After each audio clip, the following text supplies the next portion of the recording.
couple of months ago, I was intrigued to see Keith's presentation on drop-in scenery, and it chimed with things I'd been doing on my own layout, Shieldinch, which is out in the garage. Shieldinch is a double O layout and is set in two periods, in the Edwardian period, as you see there, and also it was actually bought to run ScotRail stock.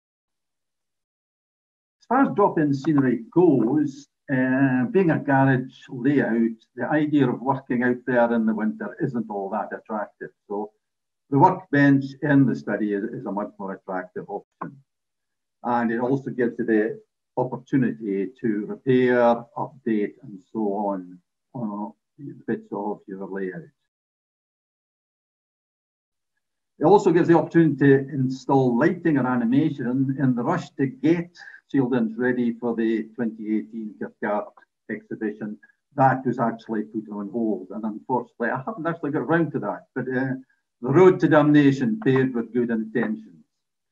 I don't have any access holes a la shoveling, but what I do when we exhibit, the idea of vulnerable scenery going along with the main part of the layout is a bit of a tricky one. So if you can remove that and box it, that's all to the good. The other thing that you can do with the drop-ins is to change the period of a layout, or even, should you wish, the location as well. The Carpentry Inserts was well shown by Keith. I've got that as well. And likewise, fixing holes, particularly for personnel, but also other small bits of scenery. The thing that's perhaps different about Shieldinch is the use of Magnabase. Magnabase is something that's well used in the Wargames fraternity, and it's a magnetized tile, and that can hold different types of material depending on the use you have. Steel paper is one, that's the thinnest and most delicate. It's really good for things like signage and advertisements, but it's almost impossible to obtain it now over the last 3 years. I have one of the last single sheets left in the west of Scotland. Steel bases, roughly about 1 mil thick, they can be used as well for bulkier items, again from the wargaming fraternity. And also an amalgam base that's ferro steel, I think is what it's called in the trade. And that can be bought either black or colour. I recommend using coloured amalgam base, the ferro steel, because the Magnabase itself is black and the two together are almost indistinguishable. Carpentry inserts, yes, difficult to access points and such. You need to get in, so you can put in things like roadways on the way and station building, and indeed the station canopies. Those are actually an optical illusion. The eye tells you the station goes away off to the right, but you know it goes round the corner. Seen the insert. Fixing pins, particularly useful for personnel. I use a 6.6 mil drill and a pin vise to fix people in. The personnel there are cheap ones bought by the 100 from China, $5 for 100. You can get them ready painted and try and give them a wash to bring them to life. You're almost as well painting them from scratch. It doesn't take all that long. But if you are doing this, use the pin vise to make the holes in the feet first and stick the wire in. 0.4, 0.5, 0.6 wire will do fine. And you need to leave the base part of a centimetre so that you've got the people in there but also staying upright. That's them in position and the roadway in position on the layout in its ScotRail guise. You can also use fixing pins for things like chimneys. The main station building is not yet complete. The lighting part is installed, but actually needs to be activated and animated. So with the aluminium section forming the basis of the chimneys, that gives a bit of support when you turn it upside down and work on the base.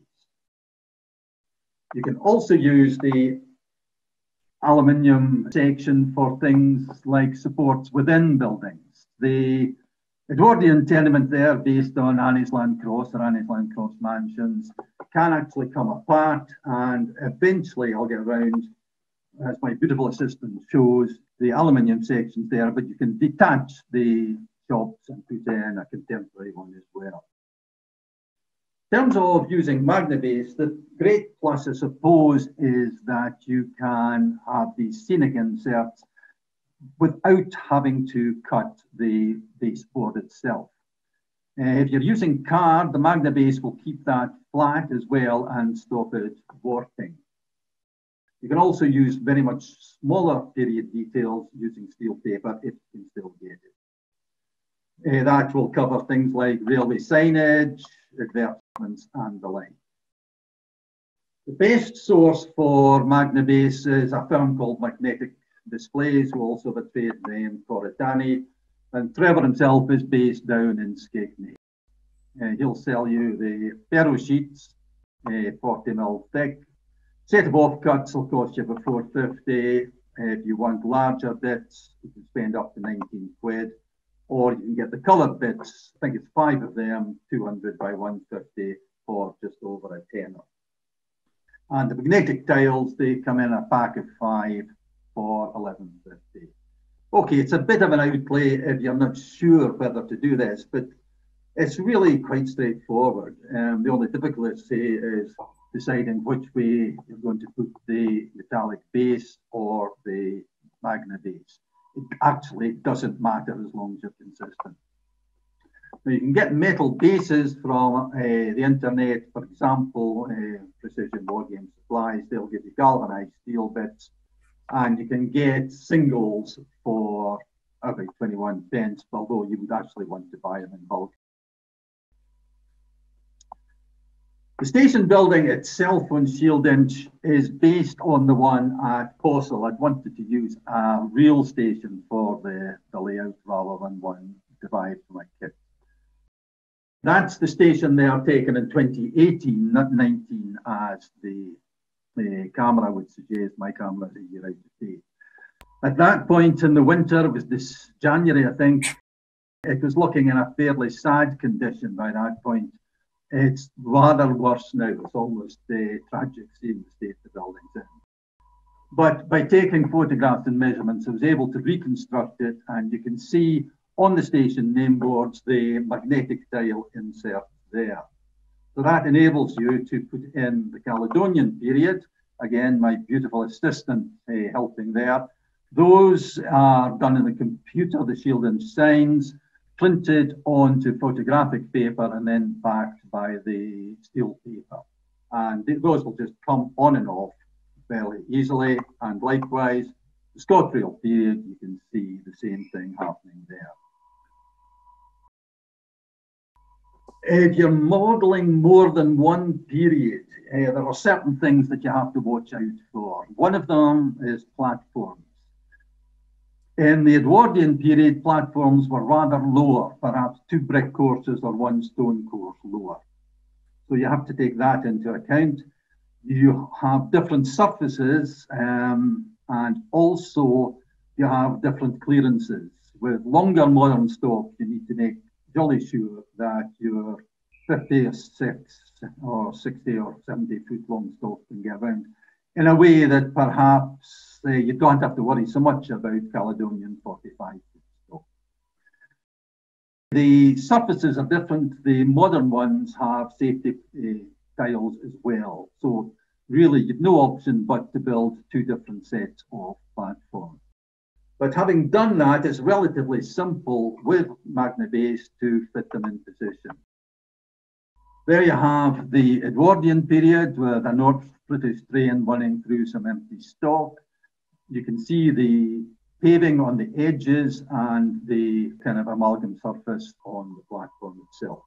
Under the platform roofs, the canopies, you can see also that they often concreted that off. The modern period, again, the safety tiles, and you can see one bit in position, another about to go in, and there you have the metal bases. I tried the steel paper, but it wasn't strong enough to fix the platforms in reliably, so I ripped them up I put in the steel section. The only trouble is, of course, it now lifts platform up another millimetre or so, which can be critical if you're viewing at eye level. But these drop in relatively easily and stay in position because the steel bases are very strongly attached to the Magnabase. And you can see a well-known railway traveller recording in it. You can also make complete bits that will drop in and drop out. Here we have a coaling base or coaling station for the Edwardian period, or a diesel refueling point for the modern period. The shape's the same. You can use card, better because it's in the garage, to prime it both sides so that it doesn't absorb water and warp. If you're using Magnabase, yes, I would use the coloured bit. Remember to do it the right way up so that the sticky bit actually sticks to the base you want. You can cut the outline, but it's probably best, I find, using one of those OHP pens to mark out what you're going to cut before you actually do it. There you can see the components of the refueling station in place, and there you have it in position on the layout, and its Edwardian printer path coaling depot. The crew lifting or laying a track was really there just as a filler, but these kind of things happened all the time 120 years ago. Mineral lines lifted and relayed very quickly indeed. Okay, the last section, you may or may not want to see trains running. I should point out that the controls for Shieldinch are in the centre of the layout, and that the best viewing points are on the outside, so that the camera work may be a little jerky as I switch the power on at the mains and then do the camera working. In terms of stock, Hornby points aren't great for kit-built stock, and relatively little of the MyCali stuff will run on it. Ones that do run relatively well are the Class 55s, which are built for the Oban line. And with their short wheelbase, they're well suited to tight curvatures. And those are built with pickups in the tender and on the bogie as well as the driving wheel. The other one that runs relatively well is, and the only tank that does so, is a 782 class 060, and it has a branch lines gearbox and a flywheel. So that enables it to go across most of the points work. So sit back, enjoy the ride, and look at this beautiful Caledonian stock.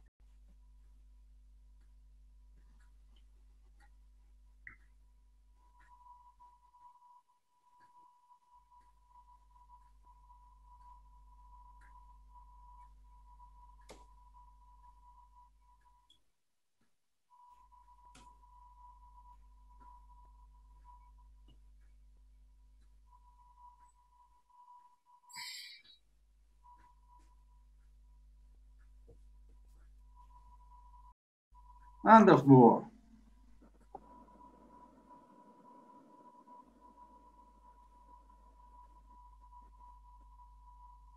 And there's the tall ship in Shieldinch for those of you who do watch the series. I don't myself.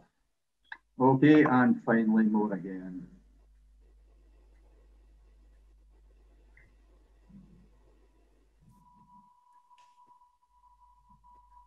And now we move to the modern period, and a class 101 and a 158, I think, on display here.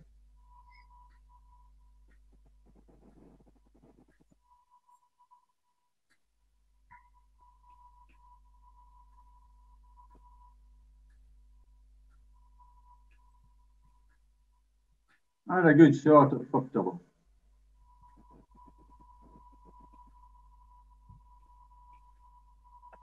And the back of the layout. Now, the overbridge there was one part that wasn't replaceable. And needless to say, the only point that failed at the Cathcart exhibition was the one you can see there underneath it. So I've since rectified that, and the roof will lift off in case we have to replace the point again.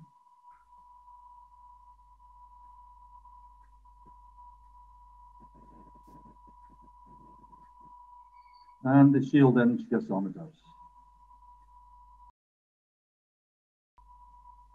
And the diesel depot in place now.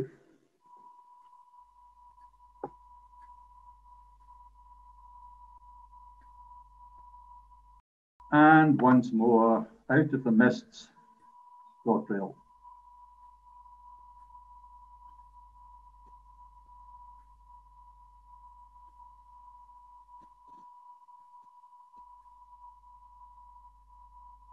And you can see there in the distance the replaceable advertisements, station signs, and so on. The crowd of passengers there are just cheap imports from China. 300 or so cost less than the 7 figures on the other platform made out of metal. Anyway, that's Shieldinch. Hope you enjoyed it all, guys.